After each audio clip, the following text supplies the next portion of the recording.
Bien bonjour, bienvenue sur le site blog auteur-et-graphiste.com. Aujourd'hui une petite interview, peut-être même une grosse interview, parce que j'ai le grand plaisir d'accueillir Alain Feld, qui est un romancier, qui a déjà plusieurs romans à son actif, qui a publié un roman dont on va parler qui s'appelle La Dormeuse d'Abou Simbel, parce que c'est un roman, Alain, je crois que tu l'as vendu à au moins 3000 exemplaires sur la plateforme d'Amazon. Oui, c'est ça. Et tu l'as porté sur Amazon USA. Alors le sommaire de l'interview est extrêmement simple. On va parler du roman d'Abou Simbel, du roman d'Alain Feld. On va parler aussi de créativité, d'imagination.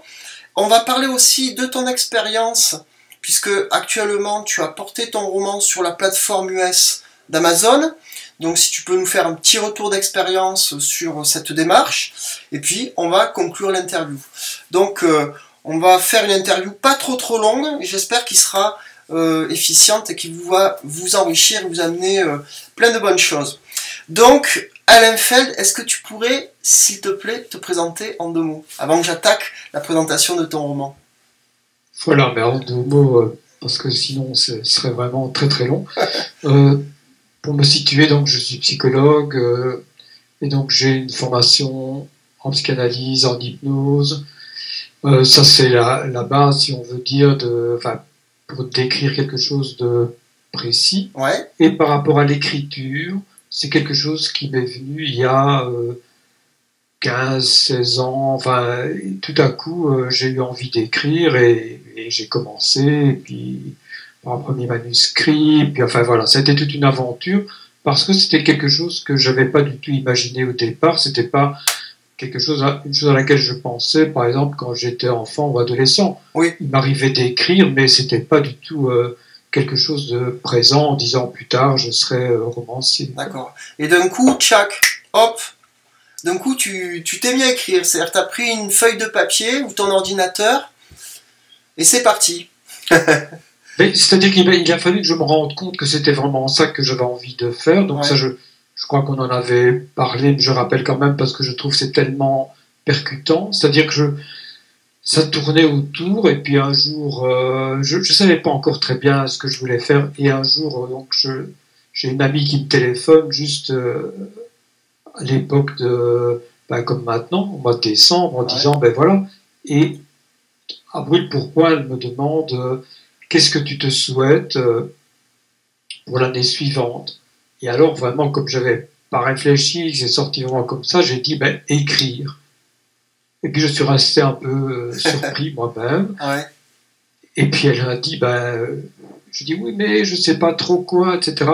Elle dit, tu sais, il n'y a qu'un seul moyen de le savoir, c'est d'écrire. Ouais. Point final. Et ça a commencé comme ça. Ouais. Je dis souvent que seule l'action donne des résultats. Et là, ça valait le coup. Parce que si j'ai suivi un petit peu ta bio, tu es quand même à ton 8e roman, si je dis pas de bêtises. Grosso modo, oui. Grosso modo. Tu as écrit dans plusieurs styles, enfin dans plusieurs genres, j'ai envie de dire. Parce que tu as exploré le roman d'aventure, le roman policier, le roman érotique, oui. Le roman de société avec Benoît Cesse. Voilà, c'est ça. Oui. Et là, ce qu'on va appeler... D'ailleurs, ce qui a très bien marqué ici, un hypno-thriller. Voilà. Donc là, tu es dans le thriller. Je me suis dit qu'il fallait annoncer la couleur. Oui, tout à fait. En fait, on va parler de la Dormeuse d'Abou Simbel. Voilà, je vais mettre la couverture ici pour qu'on la voit bien. C'est la Dormeuse d'Abou Simbel. Et pour bien en parler, je vais juste lire le synopsis qu'il y a en 4e de couverture. Alors, un archéologue, Peter Kitts, j'ai bien prononcé ? Parfait. Découvre une inconnue endormie au pied des colosses d'Abou Simbel. Cette femme, frappée d'amnésie et dépourvue de tout document permettant de l'identifier, va se révéler être une énigme vivante. Peter, touché par la sérénité qui émanait du visage de la jeune femme au moment où il l'a découverte, va insister auprès de son ami Kenneth, même si qui séjourne à Abou Simbel, pour qu'il vienne en aide à l'inconnu. Mais le psy se montre réticent, et de son côté, la jeune femme refuse d'être plongée dans un état hypnotique. Abdul Arif, le chef de la police, désorienté par cette affaire, lance des recherches pour identifier l'inconnu. Un meurtre se produit alors à Abu Simbel, inattendu, brutal. Des parallèles troublants entre ce crime et l'inconnu se dessinent. Et tandis que le policier met tout en œuvre pour découvrir l'assassin, des éléments tout aussi troublants apparaissent au cours des séances d'hypnose que la jeune femme a finalement accepté de suivre. Ont-ils un rapport avec cet assassinat? Sont-ils l'expression de l'âme tourmentée de l'inconnu? Ou encore, s'agit-il d'un voyage dans le temps qui plonge ses racines dans l'Égypte des pharaons?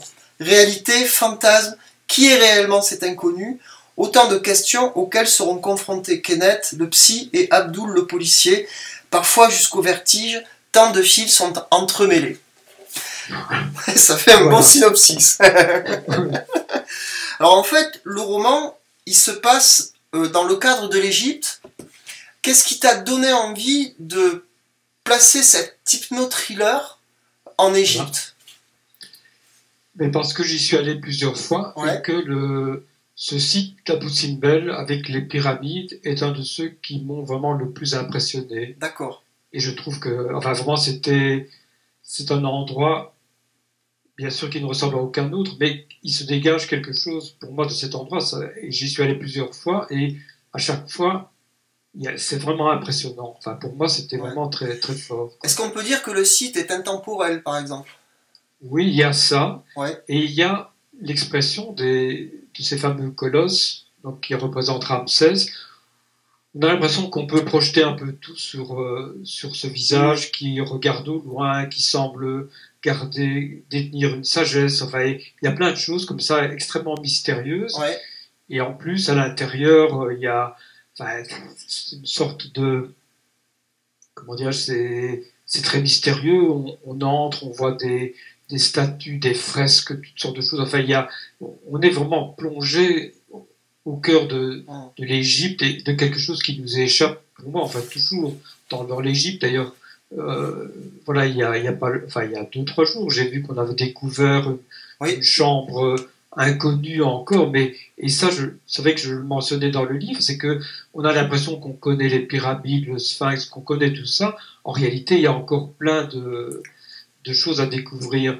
Et alors, c'est là que vient le parallèle avec l'hypnose, où effectivement,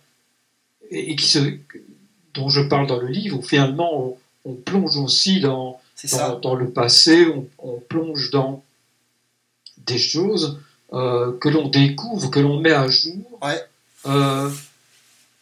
et qu'on ne pensait pas qu'il était là, par exemple. Tout à fait. C'est vrai que le site a pratiquement 3000 ans, si je ne dis pas de bêtises, puisqu'il était construit, je crois, 1000 ans avant Jésus-Christ, enfin avant l'ère chrétienne. C'est vrai que c'est un site grandiose qui est chargé d'histoire. Et si on fait le parallèle avec l'univers de ton récit, qui est l'Égypte, justement, ce cadre intemporel où les protagonistes du roman vont aller chercher, vont aller creuser dans l'esprit finalement inconnu de l'inconnu, j'ai envie de dire, puisque l'hypnose, qui est ton métier, puisque tu le pratiques, puisqu'en plus ça permet de découvrir finalement comment un praticien pratique l'hypnose. Enfin, je fais le parallèle un petit peu avec ton métier, et donc c'est intéressant parce que l'univers de ton récit finalement s'enfonce dans la recherche, aller chercher des détails. Et d'ailleurs, la protagoniste, l'inconnue, se rappelle de certaines choses qu'elle a passées dans sa vie, et ça fait des parallèles assez intéressants avec, je dirais, l'intrigue qui se déroule petit à petit tout au long du roman. Donc là, il y a vraiment un parallèle entre l'univers du récit, l'histoire et les protagonistes qui sont vraiment extrêmement cohérents. Et alors, tu as voulu finalement faire un hypno-thriller. C'est pas mal parce qu'on a eu les techno-thrillers, on a les thrillers tout court. Et l'hypno-thriller, c'est pas mal ça comme truc. Ça, c'est créatif alors pour le coup. Oui, c'est-à-dire que j'ai pensé d'abord thriller, puis je me suis dit, allons-y. Et j'ai été voir dans les thrillers, je me dis, tiens, il y a un techno-thriller.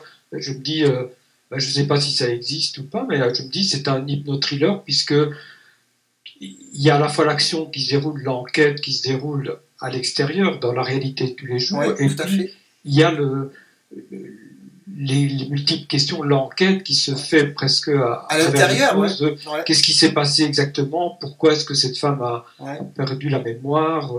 Qu'est-ce qui a pu se passer? Donc, c'est en ça que voilà, j'avais trouvé que c'était un hypno-thriller, quoi. C'est pas mal. Est-ce que tu peux penser que tu as eu cette idée créative, imaginative, parce que tu as observé finalement.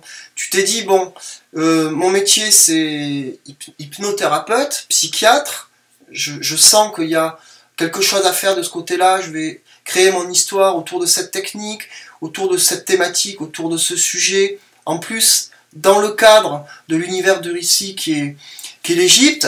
Et est-ce que tu penses que le fait de trouver l'expression hypno-thriller, c'est le fait d'avoir observé ce qui se faisait ailleurs, ce qui se faisait pas ailleurs, de s'être posé la question, est-ce que ça se fait? Est-ce que ça serait intéressant? Oui, c'est-à-dire, pour moi, il y avait l'idée de le définir comme un thriller. Déjà à la base, ouais. Déjà à la base, et puis, je sais plus comment ça m'est venu exactement, mais je me suis dit, au fond, c'est un hypno-thriller, si on veut dire aux gens, au fond, c'est ça, comme tu dis, comme on dit, elle est techno-thriller, ça donne un peu la coloration, c'est-à-dire que ça va faire partie de l'histoire, du suspense, du rebondissement, et donc, voilà, la connexion s'est faite aussi parce que il est vraiment question il y a beaucoup de questions d'hypnose là-dedans, donc ça s'est un peu imposé. Ouais. Mais tu vois, tu as dit le mot connexion, c'est-à-dire la créativité, c'est aussi une histoire de connexion et de cohérence. C'est-à-dire que l'hypno-thriller est totalement cohérent. Ben déjà par rapport à ton métier, mais surtout au fait que l'hypnose est utilisée dans l'histoire et qu'elle remonte aussi le temps, mais pas à l'intérieur d'une pyramide pour le coup. Voilà. Ben écoute, donc on a parlé de l'univers du récit, on a parlé de la découverte de l'hypnose, on a défini le synopsis du roman. On a parlé d'exploration et de découverte, parce que c'est aussi ça, finalement, l'Égypte. C'est un grand pays d'exploration et de découverte, puisque ces pyramides qui sont si âgées nous donnent encore des découvertes. Tu l'as dit il n'y a pas 2 minutes avec cette nouvelle découverte. Et donc, en fait, ce que j'ai beaucoup aimé, moi, dans ton roman, c'est que justement, on découvre petit à petit des portes qui s'ouvrent tout au long de l'intrigue, et ça se fait sans se presser, de manière très naturelle, et de manière, je trouve, très perspicace. C'est quelque chose que j'ai vraiment beaucoup apprécié. En plus, on se balade bien en Égypte, puisque moi je suis pas allé voir les pyramides d'Abou Simbel. Je me suis un petit peu renseigné dessus, ça m'a donné envie d'y aller. Et je trouvais que c'était intéressant aussi le fait que tu impliques un policier local. Parce que ça permettait au roman vraiment de faire partie du paysage, et au protagoniste de pouvoir être confronté à la réalité d'un pays. Donc ça c'était intéressant aussi. Comment tu l'as trouvé le policier? Comment il t'est venu en tête? Comment tu l'as imaginé dans ton esprit? En fait, une partie de l'ambiance m'est venue d'un documentaire que j'ai vu à l'époque sur Abou Simbel et qui montrait des choses que je connaissais pas. Si on connaît la reconstruction du temple, etc., tous les travaux qui ont été faits, je ne sais plus, c'était en 59, quelque chose comme ça, si je me souviens bien. Et alors, il y avait des interviews de gens qui avaient vécu à Abou Simbel, qui avaient vécu au Caire, et je trouvais, et qui étaient revenus à Abou Simbel parce que c'est là qu'ils avaient envie de vivre, près des dieux. Enfin, je veux dire, il y avait toute une atmosphère comme ça qui s'est imposée pour moi, que j'ai reprise dans le roman. Et donc, j'ai eu l'idée d'un policier qui, à la fois, avait été au Caire, donc qui menait des enquêtes, qui était très actif, sur le terrain. Et là, Abou Simbel, c'est plus routinier, bien que, bon, il y a toujours les menaces qu'il peut y avoir. Mais enfin, je veux dire, il est là un peu, bon, il est content d'être à Abou Simbel, et puis là, il retrouve une enquête un peu compliquée avec quelqu'un qui a perdu la mémoire, quelqu'un qu'on retrouve mort et qu'on se demande ce qui a pu se passer. Ouais. Et donc, je trouvais que c'était vraiment quelqu'un de très enraciné dans ce lieu, quoi. Ce qui est intéressant aussi, c'est que tu as pu mettre un protagoniste qui avait les compétences pour mener une telle enquête. Puisqu'il avait un passé dans le Caire. C'est ça que je voulais que ça se passe là-bas et pas que on doit faire venir quelqu'un d'une autre ville en disant bon c'est une enquête difficile, il faut quelqu'un de compétent. Donc c'est vraiment le gars. Et bon, je vais pas révéler l'histoire, mais ça veut dire que ça le met à la fois dans une position exaltante parce qu'il va faire quelque chose de vraiment intéressant, Ouais. et puis ça le met dans une position difficile parce que il est un policier local, donc il connaît les gens, donc c'est difficile d'avoir l'objectivité. Donc ça mettait aussi un élément de tension parce que il n'est pas comme au Caire où il y a X millions d'habitants et enfin il n'est pas connu, il n'est pas dans la communauté comme ici, quoi. D'accord, ok. Bon, super. Alors, on va parler un petit peu de créativité. Est-ce que tu penses que entre le moment où tu as écrit ton premier roman et là, l'hypno-thriller, La Dormeuse d'Abou Simbel, est-ce que tu penses que ton imagination ou ta créativité a plus maturé? Est-ce qu'elle a évolué dans le temps? Sur 8 romans, par exemple. Oui, enfin, je pense que c'est devenu quelque chose de vraiment presque une manière de penser, c'est-à-dire que on en avait parlé à un moment donné, mais je fais presque continuellement des nouveaux synopsis, et bon, je les écris évidemment pas tous, mais je reprends simplement l'exemple du premier roman. C'était, comment dire, l'histoire était originale, il y avait des parallèles entre différentes histoires, mais j'étais assez réservé au niveau de l'expression, c'est-à-dire que j'écrivais de manière très condensée. Et après le deuxième roman, j'ai trouvé une idée, je dirais un peu loufoque entre guillemets, et comme ça, et puis je me suis dit, je suis l'idée, et cette fois-ci j'y vais. C'est-à-dire j'avais l'impression d'être, wow, on y va, quoi. Tu as lâché prise.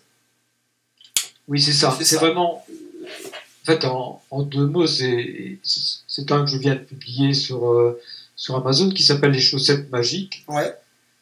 Et en fait, qui est l'histoire d'un adolescent qui met des chaussettes de couleurs différentes, et il s'avère finalement que le fait que ces chaussettes soient de couleurs différentes produit un effet tel que, en fait, elles ont elles-mêmes toute une histoire, et donc on part dans quelque chose une sorte de super-héros qui se découvre des pouvoirs, mais en même temps qui découvre d'autres choses grâce aux chaussettes. Donc ça, c'est le point de départ, et je suis parti là-dessus.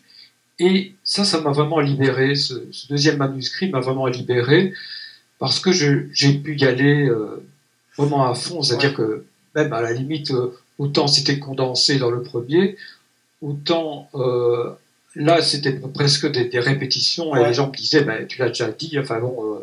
je comprends. C'était un peu le débordement.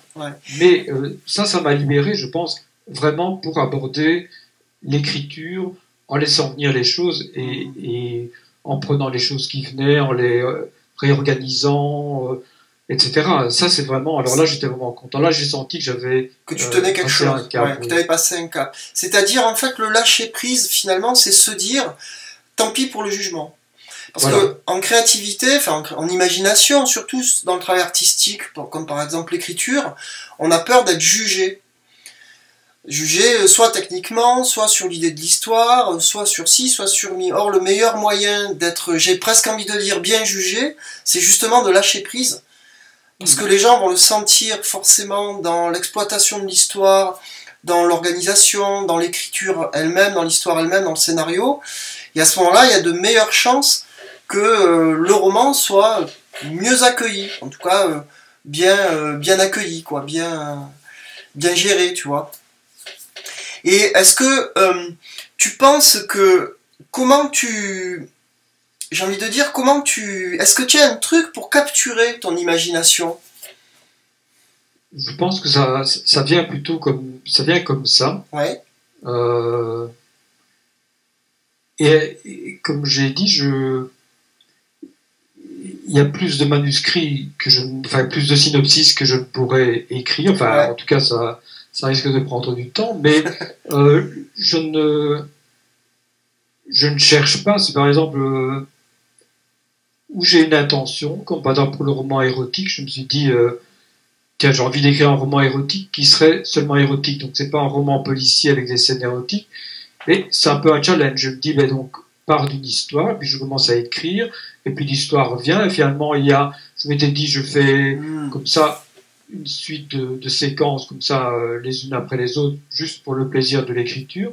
Et puis je me suis rendu compte qu'il y avait quand même une histoire qui se développait dans le roman, un peu malgré moi. Il y avait quand même, comme tu parlais de cohérence, il y avait un fil conducteur qui se faisait. Donc c'est ce qui fait que je n'ai pas de discipline de recherche parce que les idées viennent comme ça. Et ça peut être un mot, ça peut être quelque chose que je vois, ça peut être... Et tu vas l'écrire de suite, rapidement, justement pour pouvoir le capturer, lui donner un petit peu de factuel, c'est-à-dire écrire quelques lignes ou écrire une page. C'est ça, toujours. Quand il y a une idée de synopsis, j'écris souvent 2-3 pages, et donc je mets ça... voilà, j'ai une sorte de... ce qu'on dit de chemise, là, j'ai les quelques pages que j'écris, parfois je le reprends, parfois c'est autre chose qui s'impose, et voilà l'histoire de Benoît XVI dont tu parlais. J'avais fait un synopsis parce que je trouvais que vraiment au niveau des conneries et de l'attitude, il y avait quand même des choses quand même qui étaient assez énormes. Donc ça m'a énervé, donc j'ai commencé à écrire une histoire, j'ai fait le premier chapitre, et puis à un moment donné, mais 2-3 ans après, je me suis dit, c'était quand même marrant comme idée, parce qu'il y avait des trucs un peu loufoques. Et alors, je l'ai repris, et alors, je l'ai terminé. Et en fait, une semaine après avoir terminé, le pape démissionnait. Bon, je n'y suis pour rien, mais c'est assez drôle comme c'est quand même assez drôle, effectivement. Je vais te poser une dernière question sur l'imagination, enfin sur ta manière un petit peu de travailler. Et puis après, je vais juste te demander un retour d'expérience sur le fait que tu aies porté La Dormeuse d'Abu Simbel sur Amazon US. Alors la question elle est simple, hein, c'est justement tu écris plein de synopsis, parce que bon, tu as l'imagination qui est fertile, j'imagine que tu es extrêmement curieux comme personne, comme ça, envie d'aller explorer. À quel moment tu décides de travailler tel ou tel synopsis? Qu'est-ce qui te fait, comment dire, décider que tu dis, bah, peut-être ces derniers mois ou ces dernières semaines, j'ai écrit une dizaine d'idées comme ça. Qu'est-ce qui te fait décider qu'à un moment donné, tu vas dire, bah, c'est cette idée-là que je vais quand même essayer de développer un peu plus pour peut-être en faire un roman après? Je crois que ça s'impose un peu comme ça, c'est-à-dire que c'est pas que les autres ne m'intéressent pas, mais c'est un peu comme si tu te mettais devant, tu te dis, bah, c'est ça que j'ai envie de faire maintenant. Est-ce que c'est émotionnel, par exemple? Est-ce que tu sens à l'intérieur de toi que cette idée-là te fait plus vibrer qu'une autre? Oui, c'est ça. Je me dis, en tout cas, maintenant, c'est celle-là que j'ai envie de faire, mais sans tenir compte de est-ce que est-ce que c'est le roman qu'il faut écrire pour qu'il se vende. Tout à fait. C'est ça le critère. Maintenant, aussi, il y a moyen aussi de se dire, je fais quelque chose de plus dans l'air du temps, où je choisis plus ceci. Mais pour l'instant, c'est plus, comme tu dis, émotionnel. C'est ça que j'ai envie de faire. Et parfois, je suis embarqué dans un truc dans une histoire qui me prend 1 an. Pas à ne faire que ça, mais quand même ça me prend 1 an, alors que je me dis, voilà, j'ai l'histoire et tout, mais voilà, ça vit un peu de sa propre vie. D'accord. Donc en fait, oui, la créativité, tu vas suivre ton instinct. Oui, c'est ça. Tu suis ton instinct. Et en fait, il faut faire confiance à son imagination, à son instinct. Encore une fois, il faut faire confiance à son instinct, parce qu'encore une fois, c'est bien une histoire j'ai envie de dire, de cerveau. C'est-à-dire, il faut faire confiance. Il y a une idée qui te fait vibrer là au niveau du plexus solaire. Tu penses que ça va porter ton écriture en fait. Et si tu te fais confiance, tu sais que l'imagination, elle va venir par la suite. Et si en plus tu sais structurer ton roman, c'est-à-dire le construire pour qu'une vraie histoire se déroule, écoute, le job est fait, j'ai envie de dire.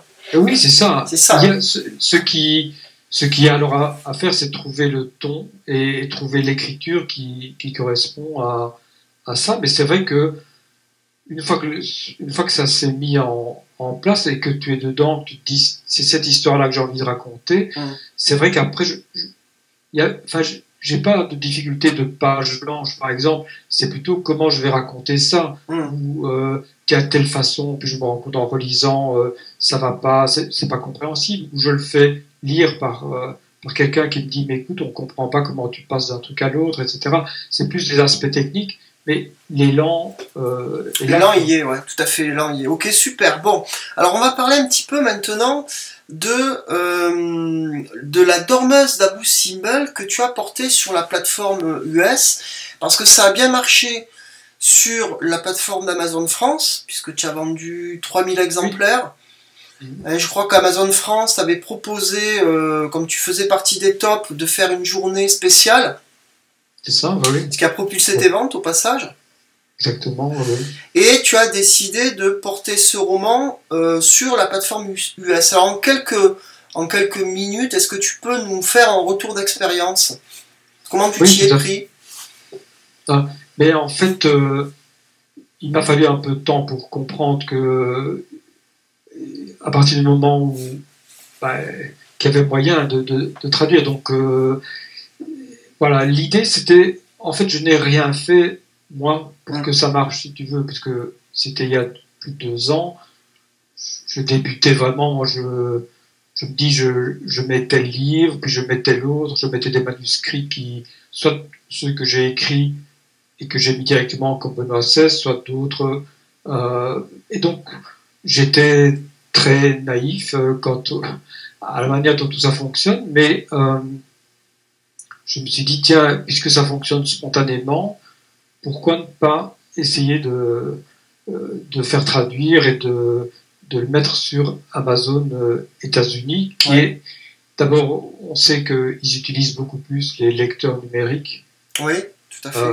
D'une part, et qui sont quand même nombreux, parce que tu parles des États-Unis, mais donc il y a la Grande-Bretagne, il y a l'Australie, enfin je veux dire, il y a quand même un certain nombre de pays. Alors, une petite parenthèse, ce qui est curieux aussi, enfin pas curieux, mais qui m'a étonné, c'est qu'il y a que sur le site des États-Unis, j'ai eu des gens qui ont acheté des livres en français, donc ça peut être des francophones, mais pas tous, parce qu'il y en a qui ont mis des commentaires, et donc des gens qui avaient été intéressés à lire le livre dans sa version française. D'accord. Donc je me suis dit que ça valait, je n'avais pas pour l'instant, comme ça vient d'être mis, j'ai pas vraiment de retour à donner, mais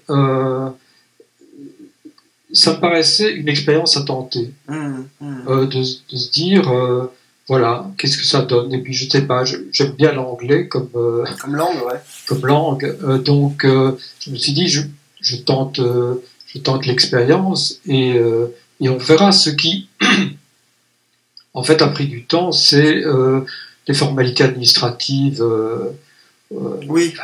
Il faut avoir à travers Amazon, un numéro d'immatriculation. Et alors là, ça a pris 1 an, mais vraiment pour avoir un numéro, c'est pas. Ce numéro administratif, c'est pour pouvoir faire du commerce aux États-Unis. C'est ça, et ne pas être taxé de manière double, c'est-à-dire ne pas avoir une partie qui est prélevée ici en Belgique et une partie qui est prélevée aux États-Unis. Tout à fait. Donc il faut que tu aies ça pour dire. En fait, il faut que tu prouves que tu n'es pas américain. Bon, ça paraît simple sur le papier, mais administrativement, ça a été un peu laborieux. Et cette partie administrative, tu l'as fait à travers la plateforme d'Amazon ou tu l'as fait in situ en Belgique? Non, il te donne des conseils, mais je veux dire, tu dois aller sur le site de ce qu'on appelle donc l'IRS, le service des impôts aux États-Unis. Ils te donnent les formulaires et tu l'envoies et puis ils te répondent que ben non, il manque un papier sans te dire lequel. Ah. Bon, alors après tu téléphones, puis tu as une personne qui n'a pas ton dossier, puisque elle n'a pas le dossier. Voilà, pas le dossier, elle a juste à côté d'elle. Enfin, donc tu discutes et finalement, bon, à force d'insister, puis j'ai téléphoné à l'ambassade États-Unis de France. Enfin, c'est la partie la plus casse-pied, la plus tortueuse en fait. Oui, vraiment pénible. Ouais. Je pense que ça aurait pu être réglé en 1 mois et ça a pris 1 an. Ça a pris 1 année. Okay. Donc je ne sais pas ce qu'il faut faire parce que tu as l'impression que tu ne sais pas de quoi ça dépend parce que en fait tu as envoyé tous les papiers mais on te dit quand même que ça ne va pas. Quand tu demandes pourquoi, on ne sait pas. Enfin, c'est vraiment un casse-tête administratif. Et tu n'as pas trouvé de tutoriels, de conseils d'auteurs justement qui sont cassés le nez sur la partie administrative, qui ont pu t'aider un petit peu, ou tu es vraiment allé tout seul en te débrouillant là? J'ai été voir ce que d'autres proposaient en disant il faut remplir le papier comme ceci, mais tu le remplissais, puis on te disait non. Mais c'est un peu comme si on te renvoie un papier en te disant euh, on rejette votre demande. Il est possible que, on énumère 10 choses, au lieu de simplement faire une petite croix à côté de ceux qui manquent, sur lesquels tu pourrais discuter, on te renvoie un papier standard. D'accord, donc c'est très généraliste et on ne te prend pas par la main. Ok. Et sur la traduction Non, parce que j'ai entendu une voix qui disait le webcam est terminé, ça veut rien dire. Non, moi je ne l'ai pas entendu. C'est juste une voix qui vient comme ça. C'est la voix du PC. Sur la partie traduction du roman, ça a été aisé, compliqué, comment ça s'est passé? Mais c'est-à-dire, je me suis rendu compte de ce que c'était les difficultés liées à la traduction, c'est-à-dire que la traductrice peut avoir tendance à écrire les choses à sa manière. Oui. Et ça, je ne m'étais pas rendu compte. Heureusement, j'ai une amie qui est traductrice, qui est interprète, et qui m'a dit, mais écoute, sa traduction est bonne dans le sens qu'on retrouve le rythme et la façon de faire, enfin de ton style, etc. Mais il y a des moments où elle réarrange les phrases, donc j'ai dû relire ça, et heureusement, je connais suffisamment l'anglais, mais j'ai quand même dû aller vérifier, puis j'ai une autre amie qui est en Angleterre, et donc qui a pu aussi m'aider, et donc grâce à ça, je pouvais vérifier que ça correspondait, mais ce qui est le plus embêtant, c'est quand il y a des contresens, et par exemple, quand c'est une expression que nous, on utilise tout le temps, et que la traductrice, n'étant pas dans la culture dans laquelle nous sommes, traduit littéralement. Alors, ça donne des choses, un peu bizarres. Donc il faut vraiment relire attentivement, parce et que ça prend du temps. Un pays étranger, une langue, c'est essentiellement des expressions. Enfin, on le voit surtout aux États-Unis, il y a beaucoup d'expressions, même les Anglais avec toutes les expressions. Il y a des grenouilles, il pleut des grenouilles, il pleut des chats, je sais plus quelle est l'expression exacte. Donc tu es obligé quand même, effectivement, quand tu traduis un roman, j'imagine que tu es obligé d'être très attentif aux expressions qui vont être utilisées pour que ça corresponde à l'état d'esprit, évidemment, du pays dans lequel tu veux être publié, tout simplement. Voilà, et ça, je pense que je me suis rendu compte que même en étant professionnellement traducteur, je pense que c'est impossible de connaître la langue. Et même nous, il y a des choses des expressions qu'on ne connaît pas. Mais par exemple, il y avait une expression où je disais elle n'avait rien d'une allumeuse. Voilà. Donc et en fait, c'était traduit par ce n'était rien qu'une allumeuse. Et là, ça m'embête un peu, quoi, parce que mais ça veut dire que l'expression rien d'une allumeuse, c'est-à-dire ce n'était rien qu'une allumeuse. En fait, quand nous on dit ça, ça voulait dire c'était pas du tout une allumeuse, quoi. Mais je veux dire, si j'avais pas relu, ça veut dire qu'on ne comprend pas. Il y a quelque chose qui manque au niveau du texte. Donc c'est vrai que ça demande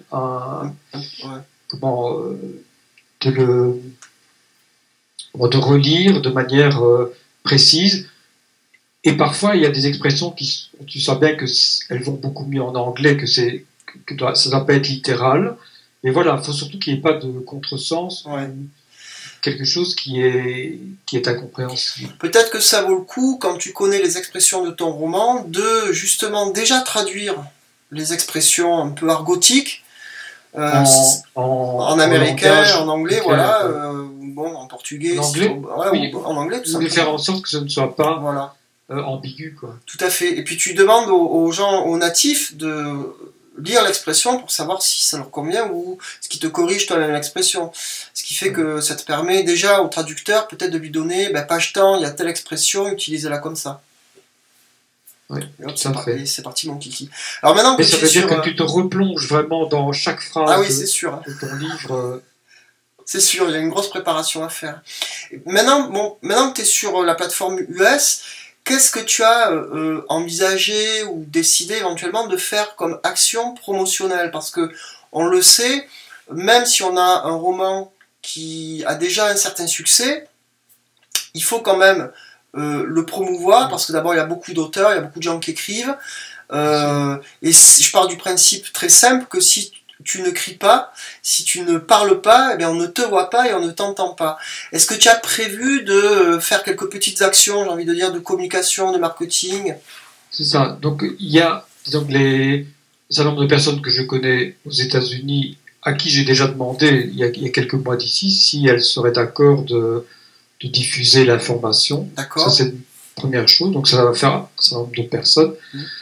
Et alors l'autre chose, c'est que Amazon a un système aux États-Unis qui n'existe pas en France, qui est ce qu'ils appellent un compte à rebours.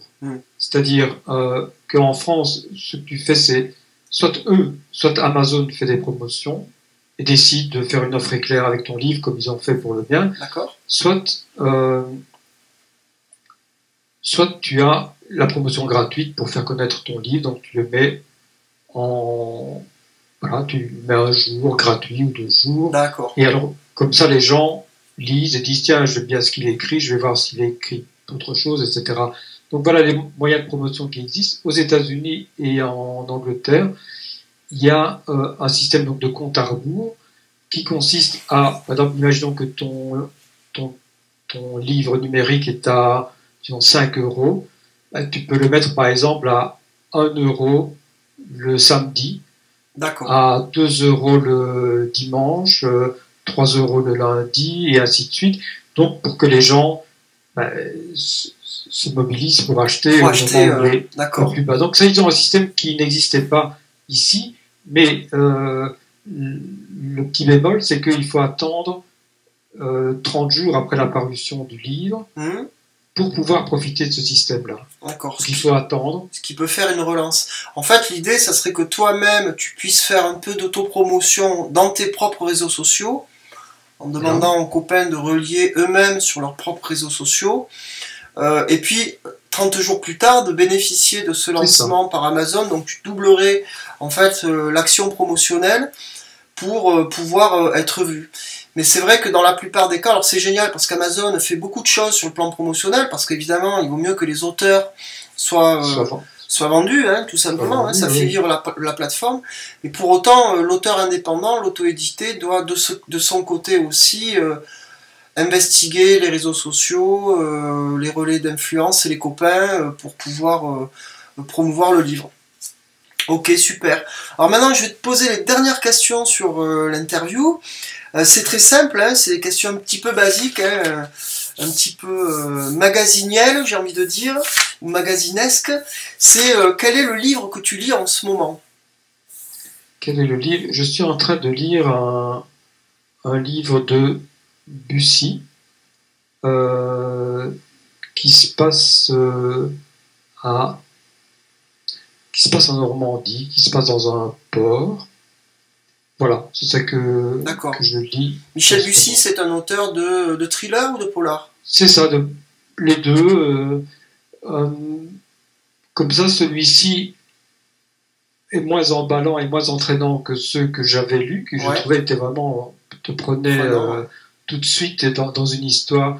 Ici, c'est plus un peu la vie quotidienne d'une enquête, etc. Mais voilà, c'est pas mal. Et tu pourrais citer justement un bouquin de Bussy qui t'a marqué ou dont tu te souviendrais? Et il y avait Un avion sans ailes. Un avion sans ailes. Un chouette titre. Chouette titre. Oui, c'est vraiment un très beau titre. Il y en a un autre, mais là je ne me souviens pas du titre qui se passe. Ça se passe toujours aussi dans des endroits en particulier ou dans la montagne, etc. Je crois que il y a une histoire de, est-ce que c'est la fille à l'écharpe rouge, c'est un nom comme ça. Et voilà, c'était plus haletant. Ici, c'est plus l'enquête, voilà, au jour le jour. On a découvert ça, puis on a découvert ça, mais j'aime bien son écriture. D'accord.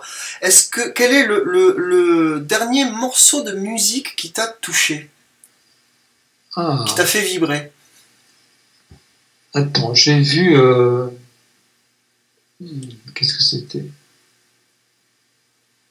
J'ai vu le concert de Woolsey et Souchon. D'accord, pas mal, sympa.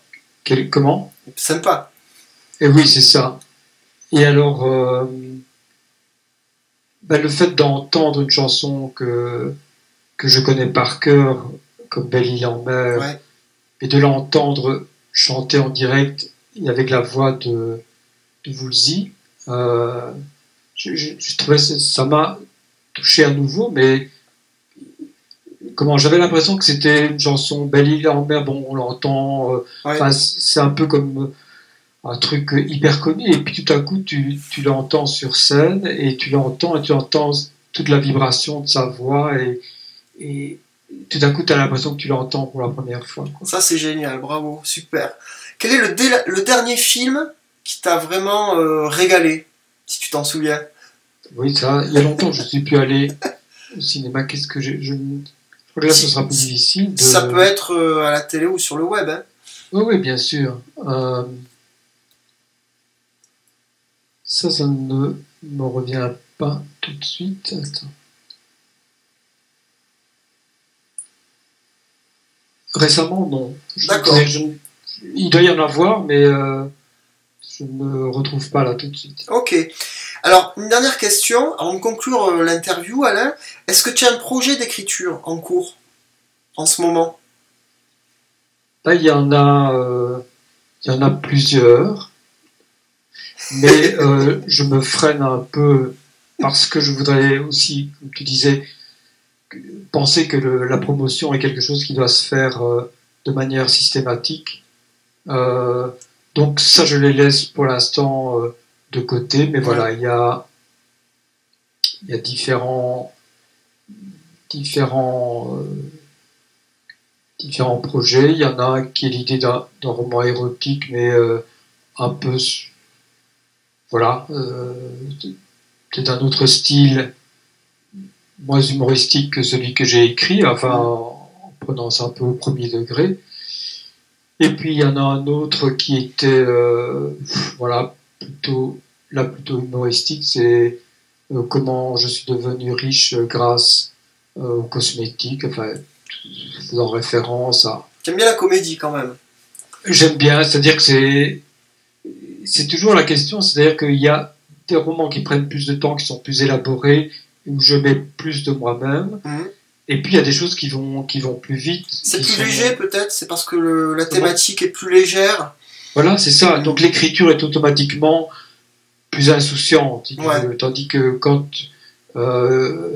je traite un thème comme ça qui me vient, qui me tient à cœur, ben, l'écriture prend plus de temps parce que ça mobilise plus, tandis que voilà, un polar vite fait, je dirais, ou un roman érotique ou satirique, bon, c'est vraiment quelque chose qui va très vite, quoi. D'accord, donc c'est comme une récréation finalement.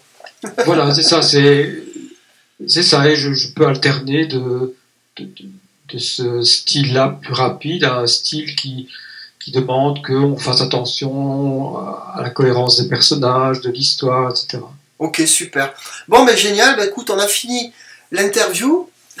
Donc je te remercie d'avoir pris le temps d'y participer. Je te remercie aussi. Comme ça, moi, ça me permet de faire vivre le blog. Et puis, alors, pour les personnes qui sont intéressées, qui ont écouté l'interview, ben, je mettrai les références où on peut trouver ton roman sur Amazon, par exemple. Ok, oui. Donc, je mettrai les liens. Je mettrai aussi le lien de ton site ou de ton blog. S'il y a des personnes qui ont vraiment aimé l'interview, à ce moment-là, qu'elles n'hésitent pas à laisser un commentaire, là tu vois je parle pour le blog, qu'elles n'hésitent pas à laisser un commentaire parce que ça permet au blog de vivre, ça permet de nourrir des échanges, et puis évidemment je retranscrirai les questions, enfin je préviendrai Alain si jamais il y a des questions pour que tu puisses Bien sûr, y répondre, avec plaisir. Non. Et puis voilà, qu'il y ait des échanges féconds. Voilà, et c'est ça. Est-ce que je voulais te remercier pour ça aussi parce que je pense que tu es plus familier avec aussi toute cette communication, ces échanges, et je trouve que c'est vraiment important d'avoir des retours, de partager, que les gens aiment ou n'aiment pas. C'est important. Mais je pense qu'effectivement, et en plus quand je veux dire, on écrit, sauf si on écrit à plusieurs, ce qui peut arriver parfois, mais enfin moi j'en ai pas l'expérience, mais pas dans les romans en tout cas, Ouais. mais c'est important de sentir que les gens réagissent et donc de partager. Ouais, parce que par définition, un auteur, il est seul chez lui, seul dans sa grotte, seul avec son imagination, seul avec son projet, seul avec son pari artistique. Et je trouve que c'est bien parce qu'on est dans une époque où justement on peut communiquer, parce que regarde l'interview qu'on est en train de faire, elle va se retrouver sur le blog, donc sur ma chaîne YouTube. Mais la chaîne YouTube, je vais la mettre sur mon Twitter et je vais la mettre sur mon Facebook. Et donc, si toi tu as une page Facebook, tu vas pouvoir la mettre également. Oui. Donc, mécaniquement, ben, y a des personnes qui vont relayer l'interview, même si les personnes n'en ont vu que les 10 premières minutes ou les 5 premières minutes pour X ou X raisons. Déjà, ils savent que tu existes, ils savent que tu as écrit un roman, et ils savent te trouver si vraiment ils te cherchent. Exactement. Et donc, ça fait partie de l'autopromotion, ça fait partie du marketing, tout simplement. Hein. C'est aussi simple que ça. Hein. Tout à fait. En tout cas, je te remercie beaucoup vraiment de me donner cette opportunité. Et je trouve que c'est très... Même si c'est à travers webcam, je trouve que c'est quand même très proche de la réalité. C'est vrai, c'est vrai. Et voilà, donc si effectivement j'ai un site, enfin j'ai une page Facebook, donc tu peux m'envoyer... je sais pas, moi je me mets sur ta page et on va trouver, je pense que tu pourras partager tout simplement la page, le post que je vais mettre avec le lien de vidéo dessus, et je pourrais en même temps te donner le lien que tu pourras poser dans ta propre page, comme ça, parce qu'il y a 2 niveaux de lecture sur Facebook, et sur Twitter c'est très simple, hein, hop, le fil de la vidéo en fil raccourci, et puis après il faut lancer le post dedans. Et tous les abonnés qui me suivent, hein, eh bien, vont voir le post, et il y en a bien quelques-uns qui vont cliquer, ma foi. Eh bien, j'espère. Ok, super, ben, merci. En tout cas, hein. merci. Je t'en prie, Alain. Je te dis à très bientôt. Ciao, ciao. Oui, ciao, au revoir.